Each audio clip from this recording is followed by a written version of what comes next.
Ang kwentong ito ay hango sa totoong buhay. Mula ito sa isa nating kabayan na itago na lang natin sa pangalang Dado. Walang eksaktong taon, lungsod ng Maynila. Lumaki sa magulong lansangan itong si Dado. Mula sa probinsya ang mga magulang na piniling makipagsapalaran sa syudad sa kagustuhang magkaroon ng magandang buhay. Ngunit sa kasamaang palad, tila pangarap na iginuhit sa hangin ang kanilang naging kapalaran. Hindi nakahanap ng matinong trabaho ang ama. Hindi nakapagtapos ng pag-aaral. Ang ina naman, nangangatulong sa isang malaking subdivision malapit sa tinitirahang barong-barong. Lingguhan kung umuwi ang ina, kaya naman silang dalawa lang ng ama ang naiiwan sa tahanan. At kapag may trabaho ang ama, mag-isa na lang si Dado. Sa mga ganitong pagkakataon, pinipili ng noong 7 taong gulang na paslit na maglaro sa labas ng tahanan. Hindi alintana ang init ng araw. Masayang nakikipagtakbuhan si Dado sa mga kabataan sa gilid ng mataong bangketa ng syudad. Hindi na nakapag-aral ng maayos dahil hindi nabibigyan ng atensyon ng mga magulang hanggang sa tumungtong sa edad na 15. Laman ng langsangan ng binata, halos hindi na umuuwi sa kanilang tahanan dahil kadalasan sakit lang ng katawan ang inaabot nito sa nooy lasinggero na si Mang Nelson. Hindi nakatiis ang ina ni Dado kaya sila iniwan at simula nang mawala ang ilaw ng tahanan, tila napariwara na rin ang buhay ng mag-ama. Ang dating mapagkalingang haligi ng tahanan na ang bukang bibig ay pangaral, naging malupit na berdugo. Wala nang bukang bibig kung hindi pagmumura, paninisi kay Dado sa mga nangyari. Uy Dado, ano na? Sasama ka ba mamaya sa lakad namin? Kulang kasi kami ng isa eh. Kahit tagabantay lang sa labas ng bahay, pangako. Pantay ang hati namin para sa'yo.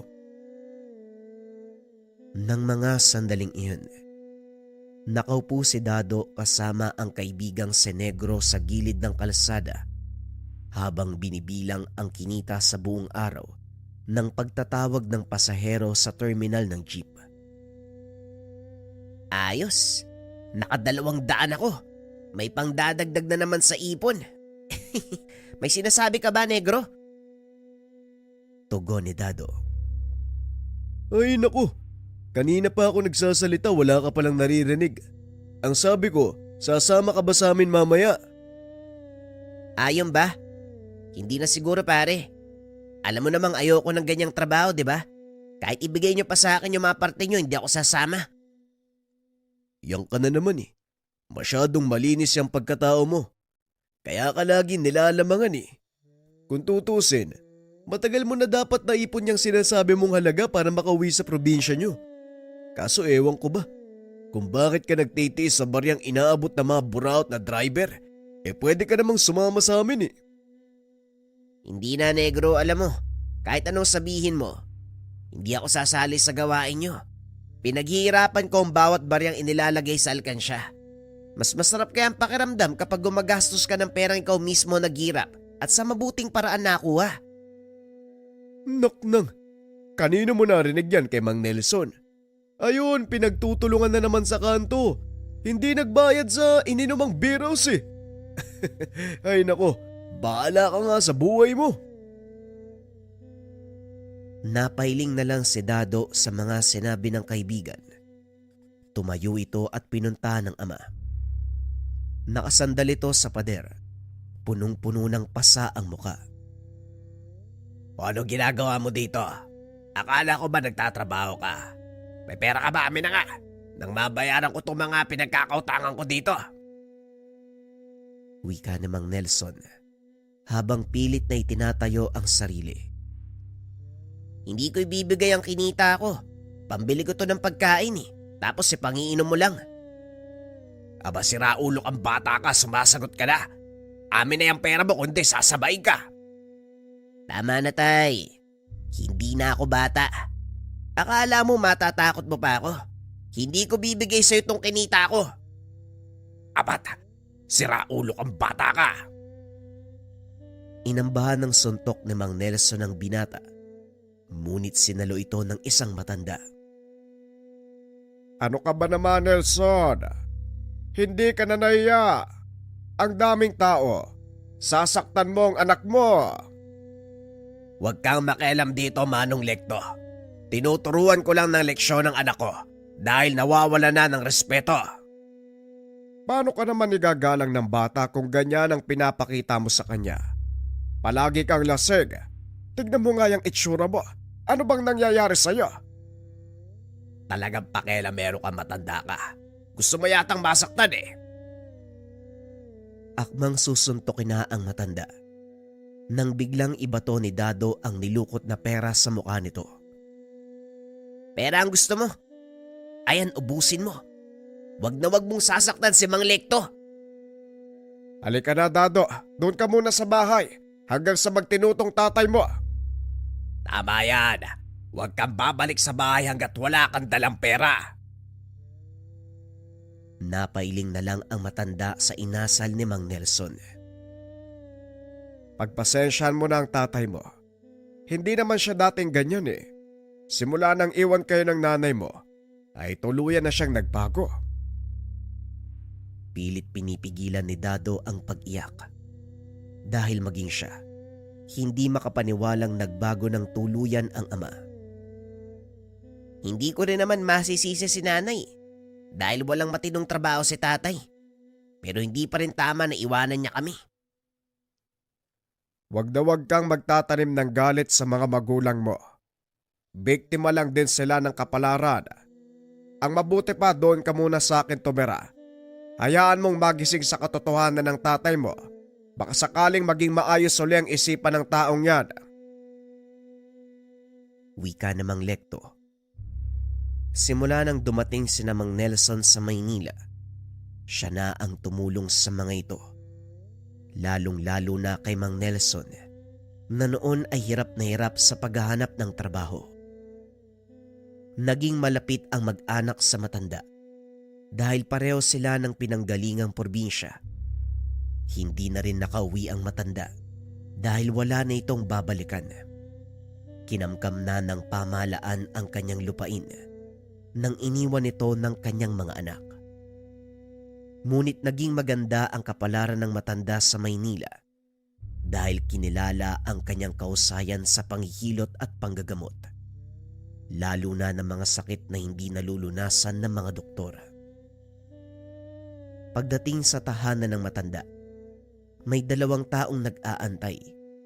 Isa sa mga ito ay nakakadena ang kamay at ang isa naman ay parang normal lang. Nandito na pala ang mga pasyente ko. Kung gusto mo, pwede kang manood. Pero sa palagay ko, mababagot ka lang eh. Kaya dumiretso ka na lang sa kwarto. Doon pa rin sa dati mong tinutulugan tuwing tanghali. Manong Lekto o Manong Analekto, matagal ko na pong gusto makita yung pamamaraan nyo sa panghihilot. Saka, 2 tao lang naman yung gagamutin mo, di ba? Hindi naman siguro nakakabagot yun. Oy iho, wag mo nga akong tatawagin sa bukong pangalan. Sabing Lekto na lang eh. Pero ikaw ang bahala. Yaman din lang na nandito ka na. Iabot mo sa akin yung mga lana at mga kandila. Naupo ang binata sa tabi ng matanda. Pinagmasdan niya ito habang nanghihilot. Napapansin ito na napakagaan ng kamay ng matanda. Tinitignan din ni Dado ang reaksyon ng mga pasyente. Hindi na maipinta ang mukha ng mga ito bago pa dampian ng kamay ni Mang Analekto. Matapos hilutin ng matanda ang 2 pasyente, tinulungan niya ito sa pagliligpit ng mga gamit.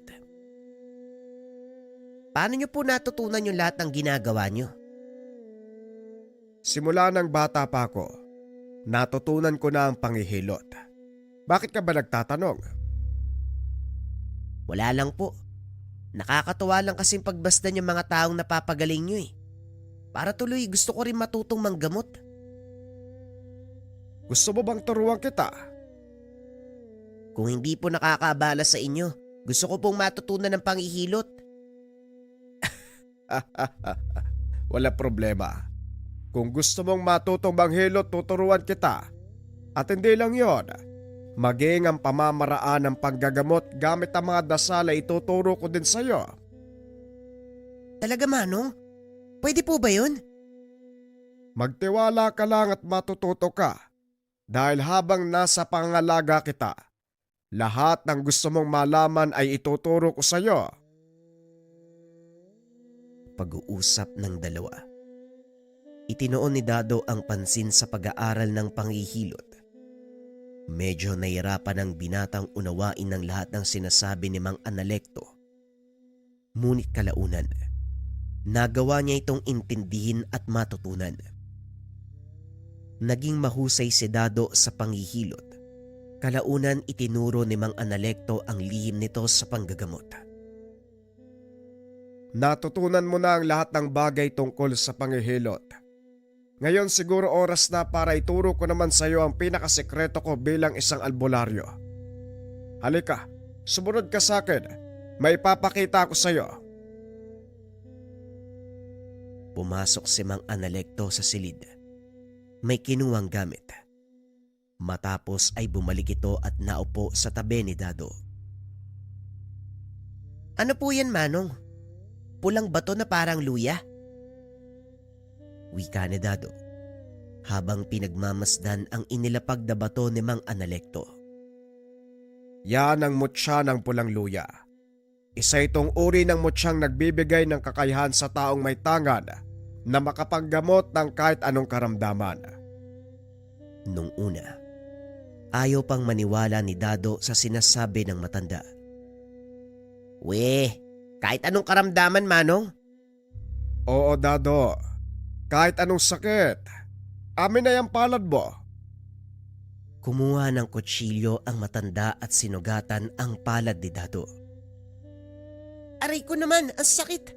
Para saan yun, Manong? Nagulat si Dado sa ginawa ng matanda. Idinampi ni Mang Lekto ang palad sa sugat ng binata at inihipan. Naramdaman ni Dado na unti-unting nawawala ang sakit. At nang tanggalin ng matanda ang kamay ay wala ng sugat. Kung minsan, may mga pangyayari sa buhay natin na kailangan mo munang makita bago mo paniwalaan.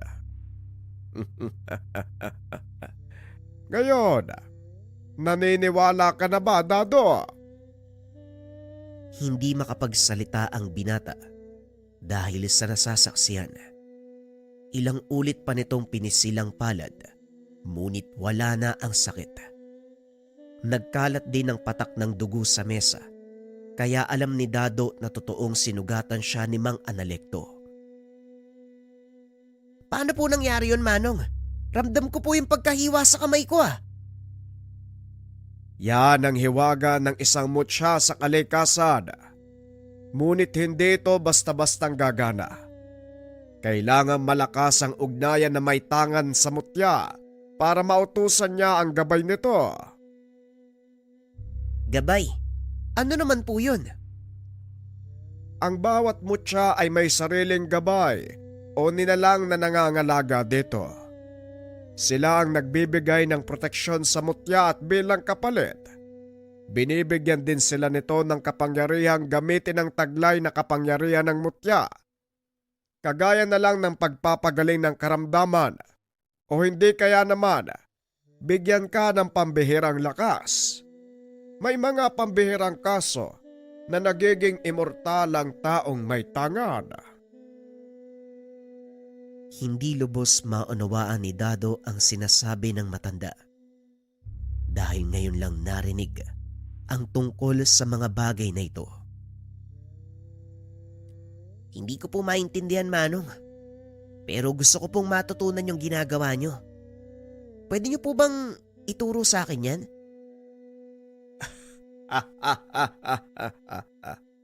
Kaya ka nga nandito sa akin, hindi ba?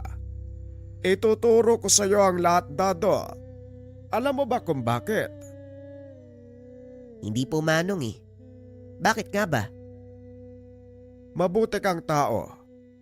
Wala kang iniisip kung hindi ang kapakanan ng nakararami. Napansin ko sa iyo yan simula ng bata ka. Kahit anong temptasyon ang dumaan sa buhay mo, hindi ka pa rin nagpapadala. Nananatili kang malinis sa mata ng Diyos. At kahit pa hinusga ng tao ang panglabas mong anyo, patuloy ka pa rin nagiging mabuti sa kanila. Mga katangiang hinahanap ng gabay ng mutya ng pulang luya bilang kasunod nitong tagapangalaga. Nanlaki ang mga mata ng binata nang malamang siya ang pinili ng matanda na magmana ng lahat ng kaalaman. Talaga po Manong? Ako po magmamana ng mutya nyo? Sabihin na natin ganun nga, Dado. Ngunit kailangan ko pa rin subukan kung talagang karapat-dapat ka. Hindi porket nakikitaan kita ng katangian ng isang mabuting tao, basta-basta ko na lang ipagkakalob sa iyo ang mutya. Sa pagtagal ng panahon, nagbabago ang ugali ng isang tao at yon ang gusto kong patunayan. Titignan natin kung mapapanatili mo ang pagiging mabuting tao at kapag napatunayan ang gabay ng mutya na karapat-dapat ka, kusang lilipat sa iyo ang kapangyarihan nito. Handa po akong sumailalim sa sinasabi niyong pagsubok Manong. Nararamdaman ko po, ito yung kapalaran ko eh. Hindi ko maaabot ang ganitong antas ng kaalaman ng walang dahilan. Tignan natin. Sa paglipas ng mga taon. O siya, maganda ka na. Isasama kita sa Quezon. May pupuntahan tayo. Quezon Manong, magmamahal na araw na. Anong gagawin niyo dun? Hindi ba may panata kayo sa simbahan ng Santa Ana? Yun mismo ang dahilan kung bakit tayo paparoon. Kaya wag nang maraming tanong. Ihanda mo na mga gamit mong dadalhin at bukas ng umaga aalis tayo. Natuwa ang binata dahil ito ang unang beses na babiyahe papuntang probinsya. Bagaman hindi alam ang talagang pakay ng matanda, pinili pa rin niya na sumama. Paglabas ng bus sa terminal, hindi mapakali si Dado. Nakatingin ito sa kalsada na parang may kung sinong hinahanap. Oh, sinong hinahanap mo dyan? Nag-aalala ka kay Nelson. Hindi dapat. Dahil sinabihan ko siyang isasama kita. Parang balewala lang sa kanya eh. Ayos lang sa tatay mo. Salamat ho Manong. Hindi ko lang maiwasan mag-alala sa taong yun eh. Mamaya ko nung mangyari sa kanya habang wala tayo. Wala kang dapat alalahanin. Kahit ganyan ang iyong ama, kahit papano, matino pa rin mag-isip yun. Hindi gagawa ng bagay na ikakapahamak niya. Kaya ituon mo ang pansin sa gagawin natin. Mahalaga ito lalong-lalo na para sa'yo. Para sa akin Manong. Bakit naman po? Mamaya malalaman mo kung bakit. Sa gayon huwag kang maingay. Susubukan ko makatulog. Mahaba ang biyahe. Hindi na umimik ang binata. Itinuon ang pansin sa tanawin. Habang tumatagal, unti-unting nawawala ang mga gusali sa syudad. Napalitan ito ng malawak na palayan. Hindi na malaya ng binata na maging siya ay nakaidlip na din. Ilang minuto ang nakalipas. Biglang nagising si Dado. Nakarinig ito ng malakas sa tunog. Marahang nagmulat ang binata.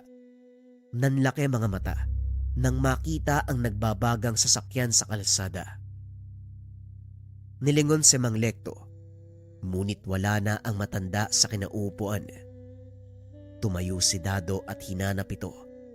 Nakita niyang nakatayo sa labas ng busang matanda habang pinagmamasdan ang mga taong sugatan bunga ng aksidente. Bumaba ng busang binata upang sundan si Mang Lekto. Tignan mo ang kalunos-lunos na sinapit ng mga taong ito. Dahil sa isang maliit na pagkakamali, buhay ang naging kapalit. Hindi niyo po ba sila pwedeng tulungan, Manong? Ang sabi niyo, kayang pagalingin ng hawak niyong mutyang kahit anong pinsala sa katawan. Bakit hindi po natin pwedeng tulungan? Kaya ko silang tulungan, Dado. Pero mas pinipili kong hindi mangialam. May mga bagay sa mundo na kailangang hayaang mangyari para magsilbing aral sa lahat. O hindi kaya naman, kalooban ng mismong may likha ang kaganapan. Kapag ganon, hindi tayo pwedeng makialam. Halika na, umakyat na tayo sa bus. Nanatiling nakatayo si Dado sa labas habang pinagmamasdan ang umiiyak na mga bata. Hindi na malayo ng binata. Naglalakad na ito papunta sa mga biktima ng aksidente. Pilit pinipigilan ni Mang Lekto ang binata, ngunit tila wala siyang naririnig. Naupo ang binata sa harap ng isang nagiingalong babae.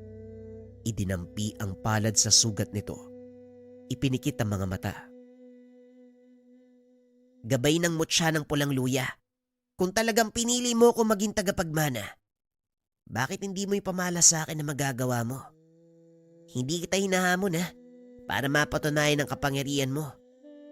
Hindi ko rin to ginagawa para subukan ka. Gusto ko lang magligtas ng buhay sa abot ng aking makakaya. Biglang nabalot ng nakakabinging katahimikan ng paligid. Nang imulat ni Dado ang mga mata. Nagulat ito. Huminto ang lahat sa pagkilos na parang tumigil panandalian ang oras. Hindi ko lubos maunawaan kung bakit ganito na lang ang pagkalinga mo sa mga tao. Hindi mo naman sila kilala at wala silang ginagawang kabutihan para sa'yo. Pero bakit mo sila gustong tulungan? Nagulat si Dado nang marinig ang boses ng isang babae. Hindi ko alam kung sino ka o kung ano ka, pero sasagutin ko ang katanungan mo. Hindi kailangan may nagawa sa iyo ang isang tao para tumulong. Hindi rin kailangan kilala mo siya. Ang totoong pagtulong, hindi tumitingin ng katayuan, pagkakakilanlan o kabayaran. Siya nga ba? Paano kung wala ka talagang magagawa?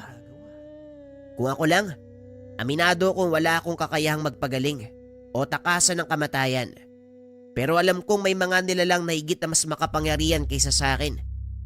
Sumasamo ko sa kanilang pagkalooban ng isang pagkakataon ng mga taong ito, lalo na mga kabataan. Hindi pa nila nararanasan ang ganda ng mundo. At kahit buhay ko, handa ko ipagpalit para mailigtas sila. Kamanghamanghang kabayanihan. Pero tignan natin kung mapapatunayan mo ang mga sinasabi mo. Biglang nagliwanag ang paligid. Naalimpungatan si Dado dahil niyuyugyog ni Mang Analekto ang katawan niya. Manong, nasan yung mga sasakyang nagbanggaan? At saka nasan yung mga taong sugatan? Kailangan nila ng tulong. Sinampal ni Mang Lekto ang binata para bumalik sa wisyo. Aray, masakit yun, Manong Nananaginip ka. Malapit na tayo kaya ayusin mo ang sarili mo. Panaginip lang ba ang lahat ng yun? Pero parang totoo Bakit? Ano bang napaginipan mo?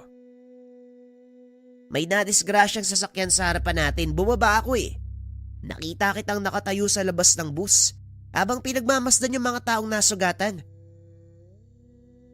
Itinuloy ng binata ang kwento hanggang sa bahaging kinakausap siya ng boses. Boses ng babae. Anong sinabi sa'yo? Tinatanong niya ako, Manong kung bakit ko daw gustong tulungan yung mga tao. Wala naman silang ginawa para sa akin. At saka hindi ko naman daw kilala ang mga yun. Mukhang alam ko na kung ano nangyari. Kakaisip mo yan tungkol sa mutya Ikalma mo ang sarili mo. Huwag kang mag-alala. Malalaman din natin kung talagang karapat-dapat ka. Wika namang Lekto. Sinabi niya ito sa binata para ilihis ang usapan. Ngunit lingid sa kalaman ng matanda na ito na ang simula ng kanyang pagsubok. Ilang minuto pa. Nakarating na sila sa terminal ng probinsya. Bumaba ang dalawa at naglakad papunta sa sakayan ng jeep. Mula doon, naglakbay naman sila ng maigit kalating oras bago marating ang pupuntahang lugar ni Mang Analekto. Nandito na tayo. Ay pagpasensyahan mo na. Medyo masukal ang lugar eh. Huwag kang mag-alala. Pagdating sa bakuran ng bahay ng kaibigan ko, siguradong matutuwa ka. Wika ni Mang Lekto. Hindi naman sumagot si Dado dahil abala sa pagtatanggal ng mga amorsekos na kumapit sa kanyang pantalon. Maya-maya ay narating na nila ang isang bahay na gawa sa kawayan at pawid. Nanlaki ang mga mata ni Dado dahil punong-puno ng mga alagang manok ang bakuran na pinapakain naman ng isang matandang lalaki na may mahabang puting buhok. Analekto, alibughang mag-aaral. Anong masamang hangin ang nagdala sa'yo dito? Wika ng matanda. Napakamot na lang ng ulo si Mang Lekto. Apo Castor, magandang hapon po sa inyo. Pasensya na sa pang-aabala ha. May malagang bagay akong isasangguni sa inyo tungkol sa binatang iyon.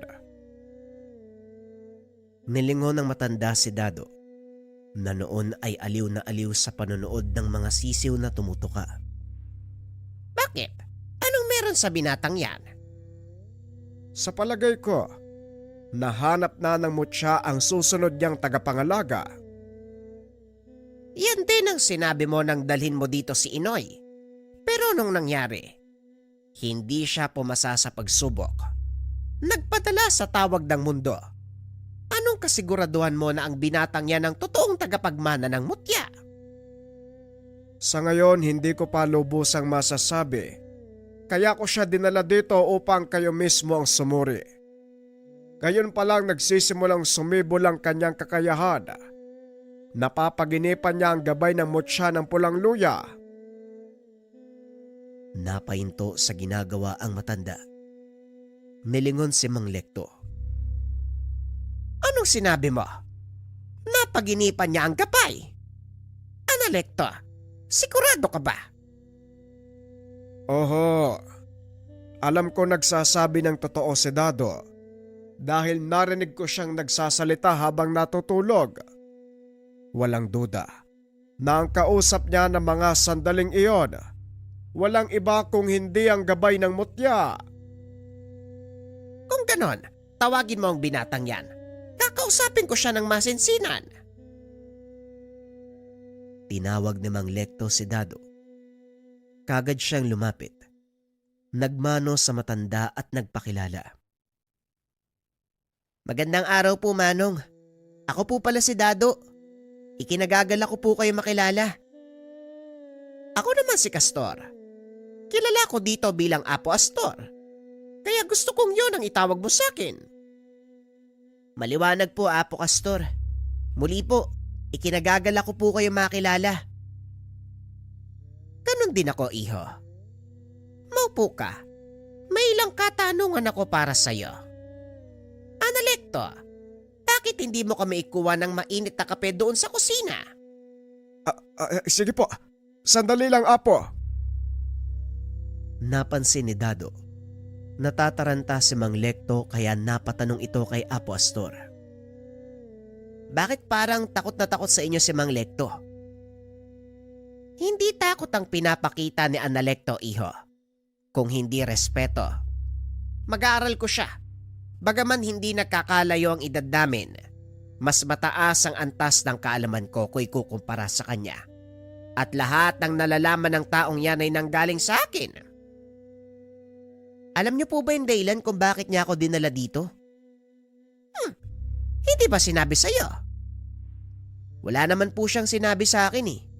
Basta na lang akong binitbit ni Mang Analekto. Ay nako, sinasabi ko na nga ba na parito kayong dalawa dahil gusto niyang patunayan kung ikaw nga ba ang pinili ng gabay ng mutya. Alin? Yung mutya ng pulang luya. Alam ko po yung tungkol doon. Sinabi niya na po sa akin eh. Pero hindi ko akalaing dito niya pala ako dadalhin para subukan. Bahagi ito ng iyong pagsubok. Pero hindi ako magbibigay sa iyo ng bagay na yon. Eh kung ganun, sino po? Napaginipan mo na ang gabay ng mutya, tama? Hindi ako sigurado kung siya nga ba'y nakausap ko sa panaginip eh. Pero tinanong niya ako kung bakit ko tinutulungan yung mga taong nadamay sa aksidente. Pinaliwanag ni Dado ang lahat ng detalye sa panaginip. Napakalinaw nito sa isipan ng binata na tila nangyari sa totoong buhay. Hindi na nagsalita pa si Apo Castor dahil positibo ang matanda. Opisyal ngang nagsimula na ang pagsubok ni Dado. O siya, sige na. Alam kong pagod kayo sa biyahe. Ilapag nyo na sa loob ng tahanan na mga gamit. Magpahinga na kayo. Kinagabihan, habang naghahapunan, napansin ni Dado ang napakaraming alitaptap sa puno ng makopa. Napahinto ito sa pagsubo dahil namamangha sa maliit na nagliliwanag na kulisap. Bibihira nang dumalaw ang mga alitaptap sa punong yan. Ngayon na lang uli dahil namumulaklak ito. Ang ganda po nila. Sa Maynila, makakakita ka lang ng maliit na ilaw sa harap ng mga bahay aliwan eh. At saka, hindi na naituloy ni Dado ang sasabihin. Tinakpan ni Apo Castor ang kanyang bibig. huwag kang maingay. Pagmasdan mo ang figura ng nilalang na nakatayo sa puno ng makopa. Kung napaginipan mo ang gabay ng mutya ng pulang luya, paniguradong nakikita o naririnig mo din ang tinutukoy kong nilalang. Nanlaki ang mga mata ni Dado nang makita ang isang malaking lalaki na may ulo ng kabayo at katawan ng tao. Nakikita ko po siya, Apo. Ano pong tawag sa nilalang na yan? Yan ang tinatawag na tikbalang, Dado. Mga mahiwagang nilalang na nagpapakita lang sa mga piling tao. Isang uri ng mataas na engkanto ang tikbalang at parang alam ko na kung bakit siya naparito. Ano po sa tingin mo yung dahilan kung bakit siya naparito, Apo? Naramdaman ng nilalang ang presensya ng mutya mo, Analekto. Isa ang tikbalang sa mga nilalang na nagdanais ng kapangyarihan nito. Kukunin nila yung mutya mula sa inyo, Manong. Ibig sabihin, pwede magkaroon ng sagupaan. Hindi marahas na nilalang ang mga tikbalang. Ngunit sa oras na makita nila ang mutya ng pulang luya, lumalabas ang likas nilang katangian na pagiging gahaman. Maaaring magkaroon ng sagupaan, depende sa magiging kakalabasan ng mga pangyayari. Tila natunugan ng nilalang na nakita siya ng tatlo. Kaagad itong umalis sa lugar. Nawala na rin ang mga alitaptap sa puno. Nag-alala ang dalawang nakakatanda. Ngunit iba ang nasa isip ni Dado. Ilang araw po ba tayong mananatili dito, Manong? Depende, dahil kailangan ko pang antayin ang pinagawa kong lana. Siguro mga 1 linggo. Tamang-tama. Ayoko munang bumalik sa syudad. Masyadong maingay ang syudad. Tumito muna kayo hanggat kinakailangan. Isa pa mas mabuti yon, dahil may makakatulong ako sa mga gawaing bahay. Siguro naman, walang problema sa inyo ang tungkol doon. Wala pong problema sa akin ang mga gawaing bahay. Kung ganun, magkakasundo tayo. O siya, magpahinga na kayo. Dito sa probinsya, maagang nagsisimula ang araw. Matapos ang pag-uusap, nagpahinga na ang tatlo. Madaling araw pa lang ay gigising na si Dado para magpakain ng mga alagang manok. Samantalang si Mang Analekto magpupunta sa kabilang baryo upang kumuha ng lanang ginagamit pang sangkap sa ginagawa niyang banyos. Kinabukasan, hindi pa man tumitilaok ang manok. Naggagadgad na ng maisidado na ipapakain sa mga alagang manok ni Apo Castor. Matapos gadgari ng mga mais, inantay nitong magbabaan ang mga manok bago nito isinaboy sa lupa ang pagkain. Tuwang-tuwa ang binata habang pinagmamasdan ang mga manok. Ngunit naagaw ang atensyon nang makita ang figura ng isang nilalang na nagtatago sa likod ng malaking puno. Tumingala si Dado. Nakita ang napakaraming alitaptap sa taas ng puno. Napatras ang binata dahil alam niyang tikbalang ang nilalang na nakatayo sa likod ng puno. Ngunit sa halip na matakot, nanaig sa binata ang kuryosidad. Tinawag niya ito upang lumabas. Halika kaibigan, hindi ako nananakit at sana ganun ka rin ha. Wika ng binata. Nanatiling nakakubli ang nilalang sa likod ng puno. Huwag ka masyadong magpakampante. Hindi ako naparito para makipagkaibigan. Ganun ba? Bakit iba yung sinasabi ng kilos mo? Ano ang dahilan bakit ka nandito? Nandito ako para makita kung talagang karapat-dapat ka sa mutya ng pulang luya. Dahil kung hindi, kukunin ko sa iyo ang bagay. Nasabi nga sa akin yan ni Apo Castor. Pero hindi yan ang nakikita kong dahilan sa'yo kaibigan. Kung talagang gusto mong makuha ang mutya, dapat hindi mo na hinayaang mabuhay ang susunod na tagapangalaga. Kanina pa ako nakatayo dito. Kung talagang pakay mong makuha ang mutya, malaya kang gawin ng anumang nararapat. Pero hindi ka kumilos eh. Sa halip na natili kang nakamasid.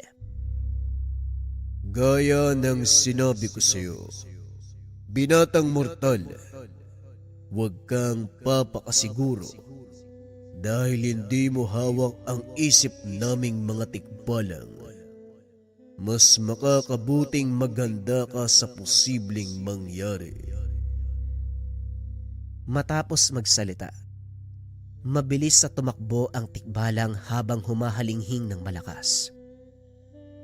Lingid sa kalaman ng binata na pinagmamasdan siya ni Apo Castor. Oh, ang aga mong nagising iho. Sino kausap mo? Wala naman po Apo. Sige po, maglilinis pa ako ng kulungan ng baboy eh. Alam ni Apo Castor na nakaharap na ni Dado ang tikbalang. Hinayaan niya ang binata na harapin ng pagsubok. Nang mga sumunod na araw, wala namang nangyaring kakaiba. Tinulungan ni Dado si Mang Lekto na manguha ng sangkap na ginagamit sa paggawa ng pangbanyos. Mukhang nagugustuhan mo na ang lugar na ito, Dado. Kumusta naman ang unang 2 araw mo dito? Maayos naman po Manong. Iba pala talaga ang katahimikan sa probinsya. Nakakapag-isip ka ng maayos. Lalo pa kapag wala ka naririnig na bosina ng mga sasakyan. Tama ka. Ito ang tamang lugar para sa pagsasanay mo. Pero hindi tayo maaaring manatili dito. Mapanganib ang mga engkantong nagnanais na makuha ang mutya. Sa palagay ko hindi naman ganun Manong. Sa totoo lang, mas nararamdaman ko pa ang kabutihan sa kanila kaysa sa mga taong nakapaligid sa atin. Yun ay dahil sa purong espiritu ang mga engkanto. Mas madaling nararamdaman ng mga tao ang kanilang likas na katangian. Sa palagay ko Manong, kailangan kong harapin ang tikbalang na yun. Nababaliw ka na ba? Para saan? Mapapahamak ka lang, Dado. Nilingon ni Dado ang matanda at ngumiti. Sabay lakad papunta sa kulungan ng mga manok upang kunin ang mga itlog. Hindi mabasa ni Mang Analekto ang nasa isipan ng binata Dahil mas nangingibabaw ang pagiging masaya, tila walang inaalala sa kabila ng panganib na kinakaharap. Lingid sa kalaman ni Dado na may mangyayaring hindi inaasahan na lubusang nakapagpabago ng lahat para kay Dado. Kasalukuyang nagwawalis ang binata sa bakuran nang may dumating na lalaki. Magandang umaga po. May maitutulong po ba ako sa inyo? Inikot ng binata ang tingin sa paligid at nagsalita. Ikaw ba ang bagong mag-aaral ni Apo Castor? Ay nako, hindi po. Bumisita lang po ako dito eh. Kasama ni Mang... Dado, pumasok ka sa bahay. Dalian mo! Hindi na naituloy ng binata ang sasabihin. Sumigaw mula sa loob ng tahanan si Mang Lekto. Pero Manong, may bisita po tayo. Huwag nang matigas ang ulo. Sundin mo ang sinasabi ko. Dali-daling pumasok ang binata sa bahay.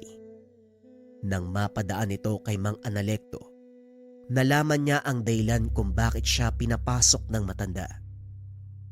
Pasensya ka na, Dado. Kalaban ng taong yan at mapanganib kung mananatili ka sa labas ng bahay. Wika ni Mang Lekto.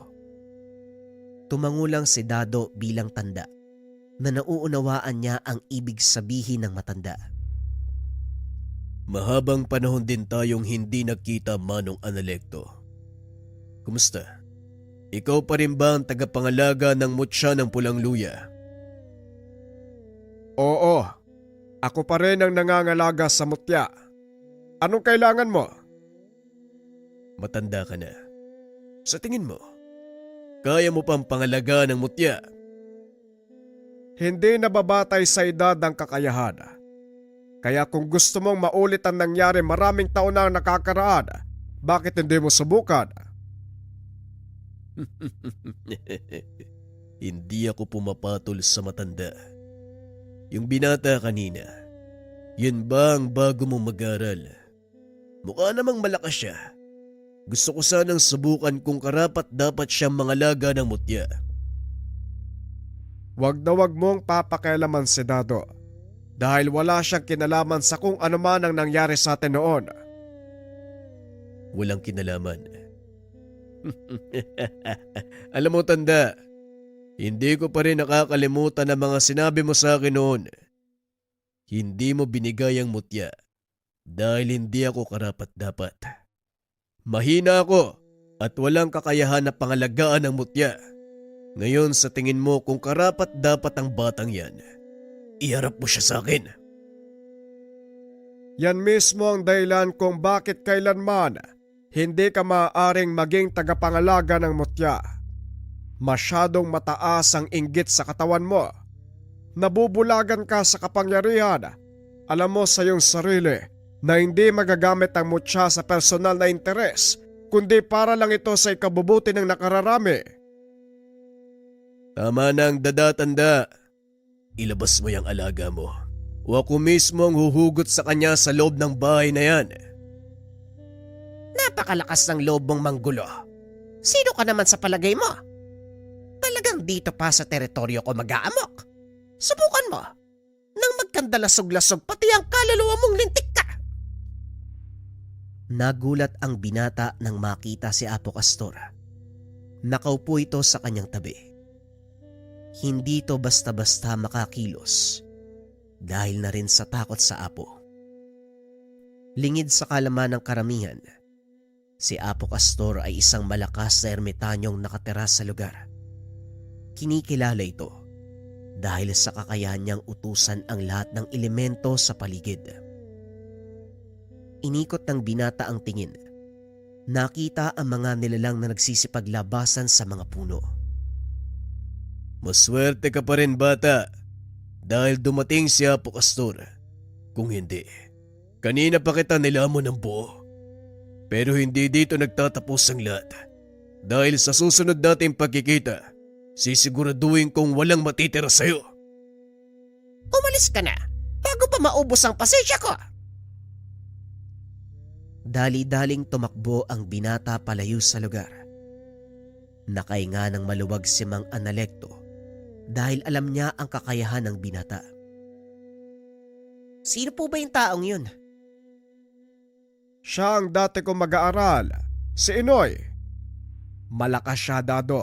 Hindi mo siya kakayanin kung sakaling haharapin mo siya sa isang kombate.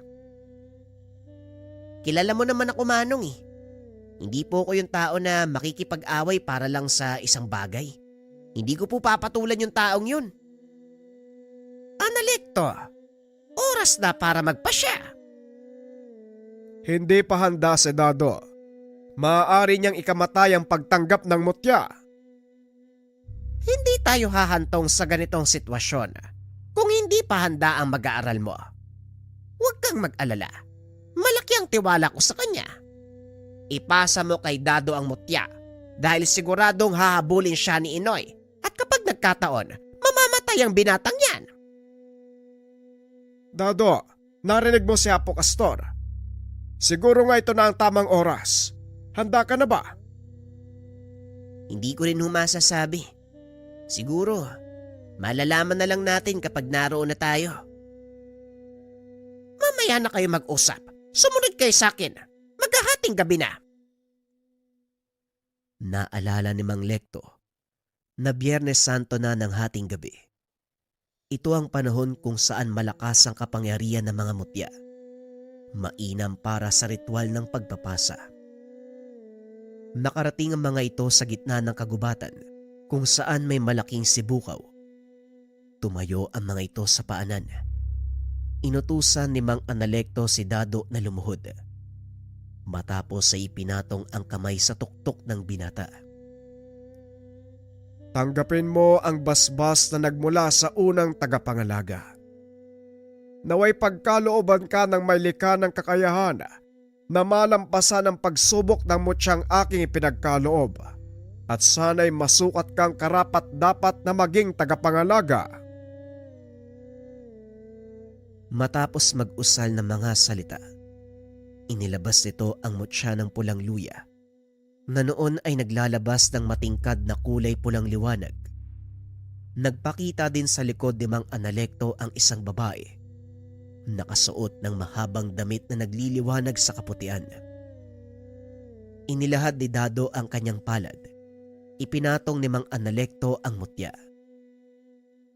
Ngayon tanggapin mo ang kapangyarihan ng mutya ng pulang luya. Wika ni Mang Analekto. Matapos ay umatras ito at hinayaan ang binatang manatili sa pwesto. Lumipat sa likod ni Dado ang babaeng nagliliwanag ang kasuotan. Binalot ng kanyang kapa ang binata. Biglang nag-iba ang kapaligiran nang idilat ni Dado ang mga mata. Alam kong nakikilala mo ang aking boses. Ikaw ang pinili ni Analekto para maging kahalili. Ngunit hindi ako sigurado kung makakayanan mo ang pagsubok na pagdadaanan. Hindi ko malalaman kung hindi ko... Bigla siyang nakaramdam ng matinding sakit sa dibdib. Anong nangyayari sa akin? Bakit ang sikip ng dibdib ko? Unti-unti nang pumapasok sa katawan mo ang kapangyarihan ng mutya. Kung hindi to kakayanin ng kaluluwa mo, mawawasak maging ang pisikal mong katawan. Tiniis ng binata ang sakit, kahit na parang sasabog na ang kanyang dibdib. Napapatumba na ito sa sobrang sakit. Halos buong katawan ni Dado ay may lumalabas na dugo. Makailang ulit na rin itong napapasigaw. Magsabi ka lang kung hindi mo na kaya, dahil tatanggalin ko ang mutya sa katawan mo. Hindi gabay. Kaya kong tisin ang sakit. Ang hindi ko kayang maatim. Mapunta sa maling kamay ang mutyang ito. Marami ang mapapahamak. Pilit siyang nakikipag-usap kahit hirap na. Kung ganon, nakikita mo pala ang mangyayari sa hinaharap. Kung sakaling mapunta sa maling tao ang mutya ng pulang luya. Oo, at hindi lang yun. Dahil nakita ko rin ang totoong kakayahan ng mutya. Na lalabas lang sa oras na maawakan nito ng mga taong may kaalaman mula sa kadiliman. Kaya nitong bumuhay ng mga patay. Biglang natigil ang sakit na nararamdaman ni Dado. Dahan-dahang tumayo at kinapa ang katawan. Nawala ang mga sugat at galos nito. Ngayong nakita mo na ang totoong kahalagahan ng mutya. Panatag ako. Karapat dapat kang maging bagong tagapangalaga. Palagi mong tatandaan ang mga pangitaing nakita mo. Dahil yan ang magiging gabay sa pagtupad ng mga tungkulin bilang tagapangalaga ng mutya ng pulang luya. Matapos magsalita ng gabay, nawala ang matingkad na liwanag. Nakita nilang nakatayo si Dado at gutay-gutay na ang kasuotan. Mukhang nabigo ang alaga mo, Lekto. Sa palagay ko hindi. Tignan mo ang mga nilalang. Nakita ni Apo Castor ang mga nilalang na nakapalibot kay Dado. Nakaluhod ang mga ito habang pilit na inaabot ang binata. Hawak ni Dado ang mutya at naglalabas ito ng pulang liwanag. Ang mutya ng pulang luya. Pinagkukunan ng kapangyarihan ng mga elemento sa paligid. Naglabasan ng mga yan ng maramdaman ng presensya nito sa katauhan ni Dado. Sa palagay ko tapos na ang pakay natin dito, Dado. Apo Castor, kailangan na naming bumalik sa Maynila. Doon mas ligtas ang mutya laban kay Inoy. Ikaw ang higit na nakakaalam ng dapat gawin. Humayo kayo at mag-ingat. Pagsikat ng araw, kaagad nang umalis sina Dado at Mang Analecto. Nakatulog sa biyahe ang binata dahil sa sobrang pagod. Hindi na ito ginising ng matanda hanggang sa makarating sila sa terminal ng bus sa Maynila. Nandito na pala tayo. Narinig ko na ang ingay ng mga sasakyan. Oo, Dado. Nandito na tayo sa magulo at masalimot na syudad kung saan ka lumaki. Ayos lang yan, Manong. Dito naman talaga tayo nakatira. Halika na, titignan ko pa si tatay. Pag-uusap ng dalawa. Matapos mayatid ang gamit sa tahanan ni Mang Analecto, dumiretso si Dado sa kanilang barong-barong. Nakita nito ang ama na nakaupo sa atangan, mahimbing na natutulog. Hindi niya na inistorbo. Nag-iwan na lang ng makakain ng binata at umalis. Pagdating sa tahanan ni Mang Analecto, nakapila kaagad ang mga pasyente ng matanda.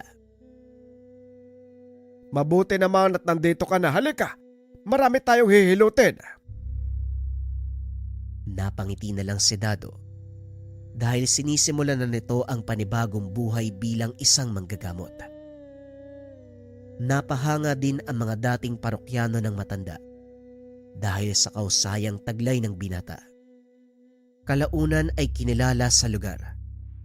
Dahil dito nagpa siyang magretiro si Mang Analecto bilang manghihilot. Siguro oras na para magpahinga ako, Dado. Nasa iyo na ang mutya ng pulang luya at naituro ko na ang lahat ng dapat mong malaman. Panahon na para magretiro. Matanda na ako eh. Sa palagay ko nga po, Manong, ako na po ang bahala sa mga parokyano nyo. Aalagaan ko po sila gaya ng pag-aalaga nyo. Saan ko yan? Huwag kang mag-alala. Nakaantabay pa rin ako sa tuwing manggagamot ka. Sa pagdaan ng mga araw, lalong nakilala ang matanda at nakarating ito kay Mang Nelson. Sa kalagitnaan ng maraming taong nag-aantay, pinuntahan nito si Dado para mangingi ng pera. Dado! Nasaan kalitik ka? Magpakita ka sa akin! Narinig ni Mang Analecto ang sigaw, kaya tumayo ang matanda at lumabas ng tahanan. Ituloy mo lang ang ginagawa mo. Ako nang bahala sa taong yan. Wika ng matanda. Pinuntahan nito ang susuray-suray na si Mang Nelson at kinausap. Nelson, lasing ka na naman. May ginagawa si Dado, hindi siya pwedeng abalahin. Ano ba ang kailangan mo sa anak mo? Ikaw na namang matanda ka. Umalis ka sa harapan ko. Kung ayaw mong masaktan, kailangan ko ng pera at alam kong meron si Dado. Kaya hayaan mo kong kausapin ang anak ko. Isang beses ka pang magpumilit, Nelson. Sisiguraduhin kong pagsisisihan mo. Huwag mo kong tinatakot, tanda. Ilabas mo ang anak ko. Wika ni Nelson. Bigla nitong itinulak si Mang Analecto dahilan para matumba ang matanda. Mabuti na lang nasalo ito ng mga tao. Ngunit sa kasamaang palad, nakita ni Dado ang nangyari sa kanyang guro. Dali-dali itong naglakad palabas ng tahanan at kinumpronta ang ama. Tay, ano ba sa palagay mo yung ginagawa mo? Nakakahiya ka sa mga tao, mais ka nga! Wika ni Dado. Habang akay-akay ang ama, ngunit nagpumiglas ang lasing. Sinuntok sa mukha ang binata.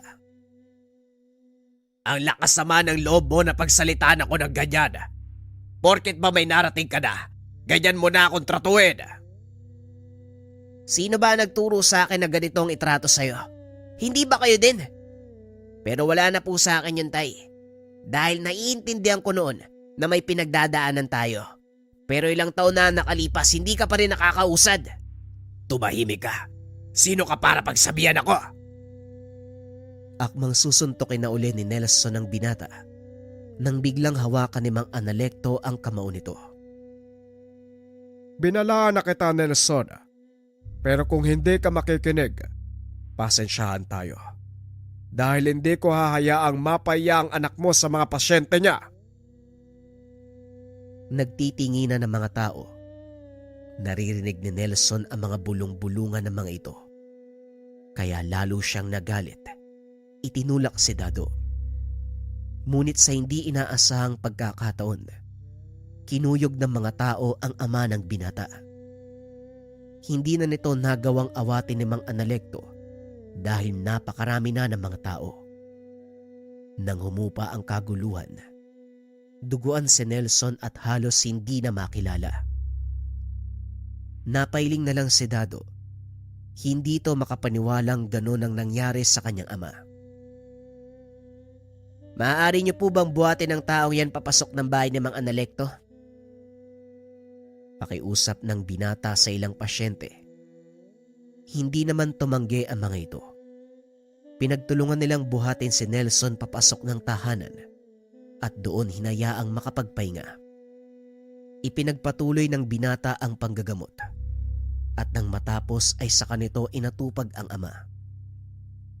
Nang bumuti na ang pakiramdam, kaagad umalis ng walang pasabi. Ibang klase talagang ugali ng tatay mo ngayon. Mas malaking pagbabago ang nangyari sa kanya. Mukha nga pong wala na akong nakikitang pag-asa eh. Siguro ganyan lang talaga si tatay hanggang sa mamatay siya. Hindi pa naman huli ang lahat para sa kanya. Sa oras na may masmasan, siguradong napagtanto ng taong yon ang nagawa niyang mali. Matapos ang insidente sa kanyang ama, muling nagpatuloy sa panggagamot ang binata. Ang isa sa mga naging pasyente nito ay ang matalik na kaibigan. Isang hapon, habang naglalakad papunta sa simbahan, napansin ni Dado ang kaibigang si Negro. Matagal nang hindi nagkita ang dalawa. Simula na magpaalam itong sasama sa mga kaibigan. Dali-dali niya itong nilapitan. Nanlumo ang binata nang malaman na wala ng paningin ang kaibigan. Negro, si Dado to, ano nangyari sa'yo? Bakit ka nagkaganyan? Dado? Dado, ikaw ba yan? Binulag nila ako, Dado eh. Tinanggalan ako ng paningin. Nagsisisi ako nang sumama ako sa mga yun eh. Hindi ba sinabi ko sa'yo noon pa man? Hindi magandang ihemplo ang mga taong yan. Halika, sumama ka sa akin, may gagawin tayo. Huh? Saan tayo pupunta? Baka kalokohan yan, ha? Gusto mo bang makakita uli? Sinasabi ko na nga ba kalokohan yan eh. Hindi nga, basta sumama ka na lang sa akin. Walang nagawa si Negro. Sumama ito sa tahanan ni Mang Analecto. Ano gagawin natin dito? Huwag kang magugulat. Pero ibabalik ko ang paningin mo, kaya pakiusap. Huwag mong sasabihin sa iba ang ginawa ko. Hindi nakapagsalita si Negro. Lalo pa nang hawakan ni Dado ang kanyang mga mata. Nakaramdam ito ng init at halos mapasigaw sa matinding sakit. Maya-maya humupa ang sakit. Muling nagliwanag ang paningin ni Negro. Nakakapaghimala ka, Dado. Santo ka ba? Hindi, Negro. Isa ako manggagamot. Pero mangako ka, wala kang pagsasabihan sa mga nangyari sa'yo. Hindi ko alam kung anong ginawa mo. Pero nagpapasalamat ako. Binigyan mo ako ng ikalawang pagkakataon. Sa Diyos ka magpasalamat. Dahil naging instrumento lang ako. Ang kaganapang iyon, ang tuluyang nakapagpabago ng buhay ni Negro. Maging si Dado ay pinili ding matapos ang pag-aaral. Habang nanggagamot dahil sa pagsisikap, nagawang makapagtapos ng magkaibigan. At gaya ng sinabi ni Mang Analecto, naimasmasa ng ama ni Dado, bumalik ito sa dati. Humingi ng tawad sa anak, nangako magbabagong buhay. Ilang taon nang lumipas, tuluyan ng namaynga si Mang Analecto.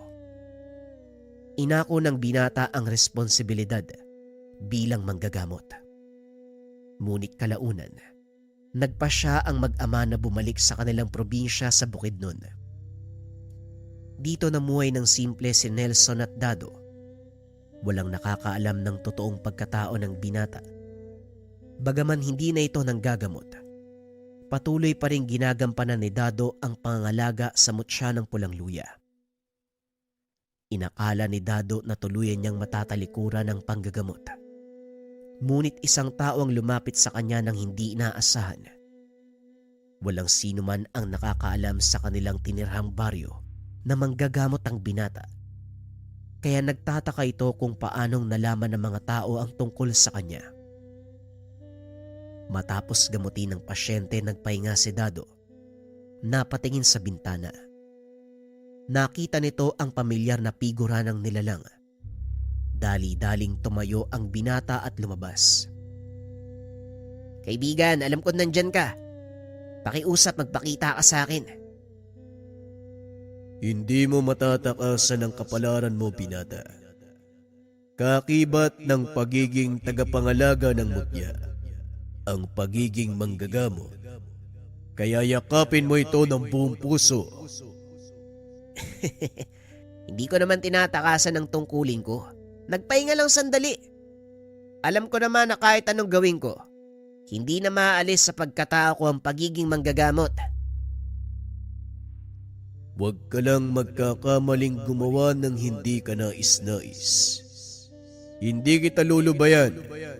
Patuloy kitang babantayan.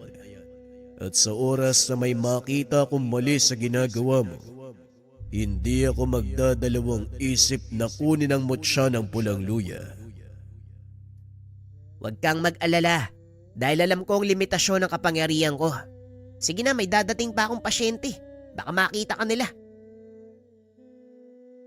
Matapos makipag-usap, naglaho ang tikbalang.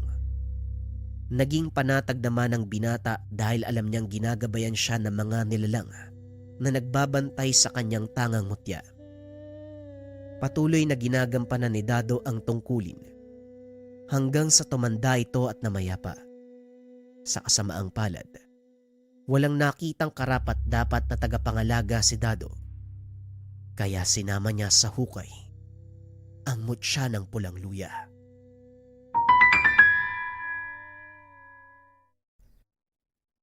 Ang kwentong ito ay hango sa totoong buhay.